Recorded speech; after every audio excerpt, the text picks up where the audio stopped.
ওই পুড়ে গেছে পুড়ে গেছে। রানিং নিয়ে যাই।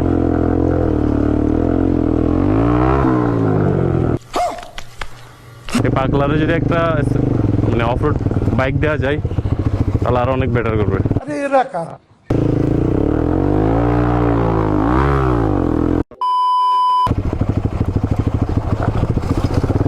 অফরোডিং করার মধ্যে ভাই রে ভাই আলাদা একটা মজা আছে, না হলে আমি মনে বুঝতেছি না স্টান্ট রাইডার হয়ে কেন অফরোডিং করতেছি। ওদের একটা ব্যাপার আছে অফরোডিং করার মধ্যে। স্টান্ট রাইডিং যেমন একটা নেশার মতো কাজ করে, এটাও একটা নেশার মতো কাজ করে। আসেন সাগর, তুমি যাও আগে। এই যে কেপিআর নিয়ে কি যে করে, এই পাগলারে যদি একটা মানে অফরোড বাইক দেওয়া যায় তাহলে আরো অনেক বেটার করবে।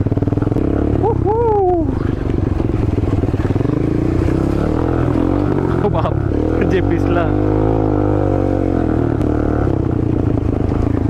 ওই পুড়ে গেছে পুড়ে গেছে। সাগর আস্তে আস্তে, এত হাইপার হলে হবে। স্লো স্লো, দাদা পাইছো? আস্তে আস্তে, লিকুইড পড়ে গেছে মনে হয়। দৌড়িও না আবার গায়ে লাগবে।